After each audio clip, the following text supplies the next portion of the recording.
Hi, everyone. I'm Sarah Wells. Welcome back to Go Ask Your Mothers, the podcast. I have a jam packed episode for you. There is a big football game this weekend. I have become football obsessed. There is no shame in it. It's 90% because of Taylor Swift. I will admit it. I cannot wait, but I'm going to talk about football, but not in the way you think. Not the play by play expected this weekend, but actually going to draw an analogy for working moms. So stay with me and let's talk about this.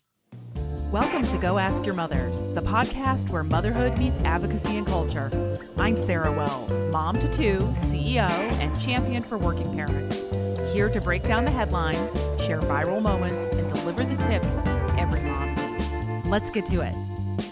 All right. So what does football have to do with working moms? So there has been just a lot in the media, on the internet, about working moms, women, equity, inclusion. And I'm going to draw an analogy to football because that's very much what I'm looking forward to this weekend. And that is that we need to be on both the offense and the defense here. So if we are only reactive to what others are doing in this space and wait until something happens to us, we will lose. We have to be both proactive and reactive. We have to play both sides. If you only play one side and react to what the other side does, which is what a certain team might do this weekend and lose. Just kidding. Go Chiefs. Anyway, if we only react to one side or to what one group is saying they're doing in the moment and not think ahead of time on what the play might be, we might find ourselves in a losing position. The analogy here is there any concern for working moms on what might happen in terms of these dismantling efforts around equity and inclusion? And I think the answer is we don't know for certain and how this is going to play out in the private sector. Certainly things are going to impact the public sector, but we have to be ready, and it's okay to continue to voice why certain supports like paid leave, lactation accommodations, flexibility are really important to us as working moms, and be talking about that, even if that isn't the topic in the national news on the chopping block at the moment. All of this relates to a sense of thriving and belonging as diverse employees, including working moms in the workplace. And I think we should continue to make the case why these supports and accommodations are important. So the thought I sit here with you today is when it comes to lactation accommodations, when it comes to leave and everything that we want, we can't just wait and be reactive. We should be proactive. Don't wait around until you say, gosh, I really wish that policy hadn't changed. And by policy, I mean federal, or I just mean within your own organization. Keep talking about why these things do matter. Why does the PUMP Act matter? It's been so incredibly important in advancing lactation support across many, many workplaces for millions of moms. Let's keep talking about why these are important and make sure that we're well aware of any trickle-down effect of other policies going on now and how they might impact us. Whew, that's a lot. I hope you like my football analogy. Let's play offense and defense. I think that's always the most strategic way to come about these. I'm going to keep on this topic track for just another minute as I go into my first segment around mother of all headlines.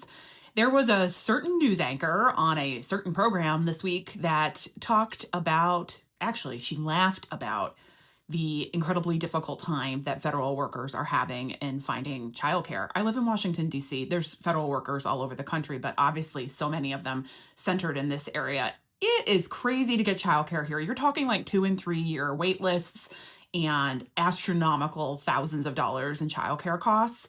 That doesn't mean they shouldn't find childcare, but I think the fact that there was any kind of person in a position of media laughing about this as if it was a ridiculous prospect that they should have faced any kind of challenge in finding childcare just appalled me. So, and it should be appalling to you too. I, in my Go Ask Your Mother's book, did a lot of research around childcare because it was one of the most important topics to working moms.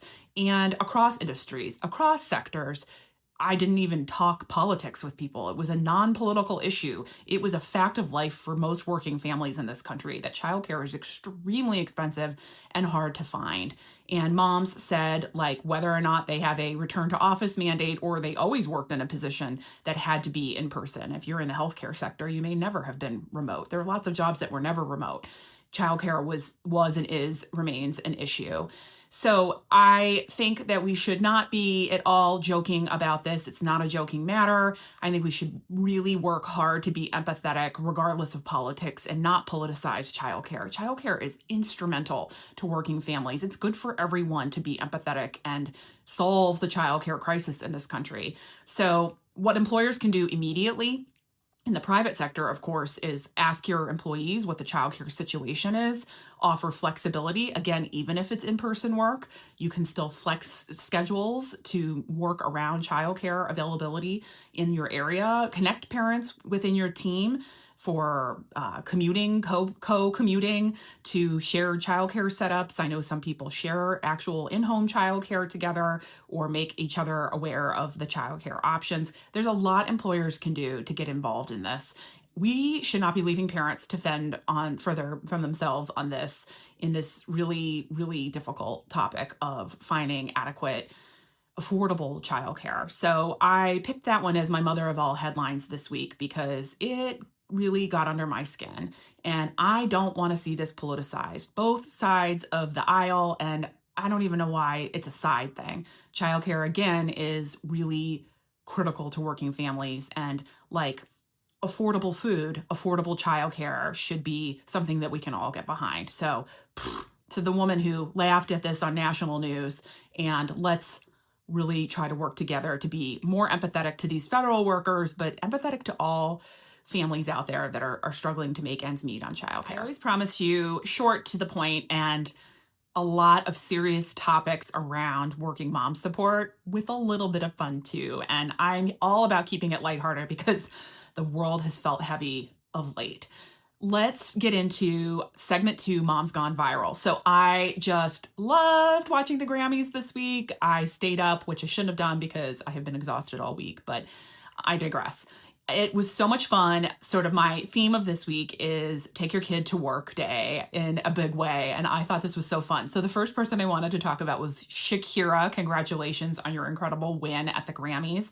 I loved that both of her young sons, who were like around the same age as my kids, were there cheering her on. And a big part of her acceptance speech was thanking her kids. So Beyonce had her daughter there as well. And it was just really fun to see all of the kids. I wonder if we looked at Grammys from 10 or 20 years ago. Were there kids there with them? I love that it's just become so much more commonplace to bring your child not only to the celebration of your work achievement, but also to credit them for being such an important part of your life. It's that intersection of work and life that I think makes being, who you are and as whatever your job is so lovely, is when you can merge those two things together. So congrats again to Shakira. And there was another person who is bringing their kid to work this week, Pat Mahomes from my beloved Chiefs again. Sorry, all football all the time right now.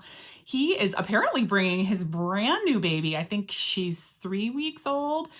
She's going to be coming to the Super Bowl. And he was so sweet in his interview. He talked about how the other kids have gotten to see him in this role, Super Bowl, champion, and just in his NFL career. And even though she's a few weeks old, wanted her to have a chance to do that too. So how do you think it would feel if your very first football game was the Super Bowl? Pretty darn cool.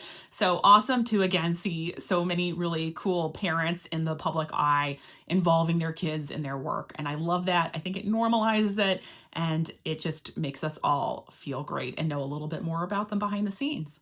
This week's Mama Hacks and Facts is all about finding community. I feel like you need community, and I could talk about community every day of the year. But I would say that right now, we need community now more than ever. I don't know about you, but if you're finding yourself doom scrolling or just overwhelmed by the media, and if you have been impacted by changes in public policy, by tragedies on the East and the West Coast, by really difficult weather in a lot of places right now, any of that, it really can add to the mental health burden as a new mom. And even as a seasoned mom, I mean, I am really seeking and getting into community more than ever. So, what is community? How do we find it? I want to get into that a little bit. I was so lucky that when I had my first kiddo, Maddie, I found a group called PACE. It was facilitated by social workers, and we met once a week. It was so great. Like, I love the people, I still keep up with them. But one of the things was just really important for me was it was in person. So I got up, got dressed, took a shower, packed up Maddie, went to this group, had great support, and came home and felt like I did something and got out and moved my body and my brain and got fresh air. And it wasn't overwhelming and no one was judging me on how I looked, but it just was really good for me. So if that's the kind of group that's good for you, I would seek that out. I'll tell you in a minute some ways that you might find that. So another thing I wanted to tell you about is I had the opportunity this last week or two to meet someone amazing. Her name is Allie, and she and I connected on LinkedIn and then had an incredible call. She has formed a new app called Beacon. I'm going to put the link for this to join the waitlist in the show notes and encourage you to sign up. I actually put my name on the DC list, and when she launches, I think around the summer, I'm hoping to actually do some things here with the DC folks on the list. So sign up, sign up. And she is working to make a technologically forward, really innovative way that moms can connect to each other in their local regions and based around, factors that would make them a good match, if you will. I love this. Congratulations, Allie. I love the effort for community. It's everything. Other tips and tricks and hacks I have for you is this may go without saying, but please look for meetups and communities, especially those online, that are supportive and not judgmental. Oh, Facebook can be the wild, wild west. So if you're in a group and it's not working for you and it's adding to your doom scrolling, out you go. Don't waste your time. And I think social media can be great. And particularly if you're in an area where you can't get somewhere in person, I think having the online connections are great. But I'd also look for other unique mom meetups. One that we had here, maybe you'll have it too, so it would be worth looking into, is just one of our local movie theaters would have once a week or maybe twice a week. Over lunchtime, they would play whatever the current movie was. They would keep the lights half up, and that allowed you to nurse or pump, just attend to your baby and also see the movie and meet some moms that were coming too. I loved it. Again, it got me out of the house. It was really low pressure because we didn't really even have to talk. We just got to sit next to other moms. And if you wanted to exchange phone numbers, you could. And you didn't have to worry about your baby being loud, but you could be with your baby in a public space, which was just great. I missed doing that. So that was awesome. You can also look at libraries. Anytime you can find things that connect around kids, you're going to find obviously other parents. So I think library meetups or reading times are a great way to do it too. So again, I think I would leave you with, I would totally join the Beacon app, and that seems like a great way to make those connections. Look for some of these unique opportunities. You may, through wherever you delivered, be able to connect to a mom's group or sometimes breastfeeding support groups. All of those are great. Leave the toxic groups behind.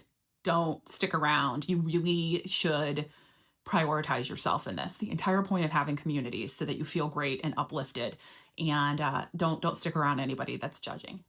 That wraps up this episode. Thank you so much for being here with me. It really means a lot. I hope I gave you some food for thought on how to be a self-advocate and maybe also how to consume and think about and frame some of the wildness that's going on in the news right now as it relates to working moms. I think it's good to not be in a state of crisis all the time, but I think it's good to be vigilant.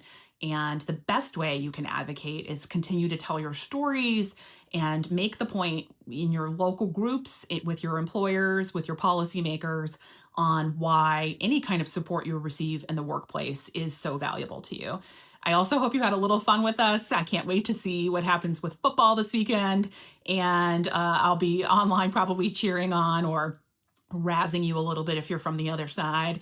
And again, I just want to emphasize, really, these are kind of really extraordinarily difficult times. And that's not one thing. There's a lot going on right now in a lot of different spaces that I know have impacted you all. Find community, find those people that make you feel good. I gave you some specific ways to do that. I think that we need to lean on the people that we trust and that will support us right now more than ever. Until next week, This is Go Ask Your Mothers. That's a wrap for this week. Thanks so much for tuning in to Go Ask Your Mothers. If you enjoyed this episode, subscribe so you never miss what's next, and share it with a mom who could use a little encouragement. Follow me on Instagram at Sarah Wells Bags for breastfeeding tips and at Go Ask Your Mothers for working mom life and more. Remember, you're doing better than you think, and you're stronger than you know. Until next time, you've got this, and I've got your back.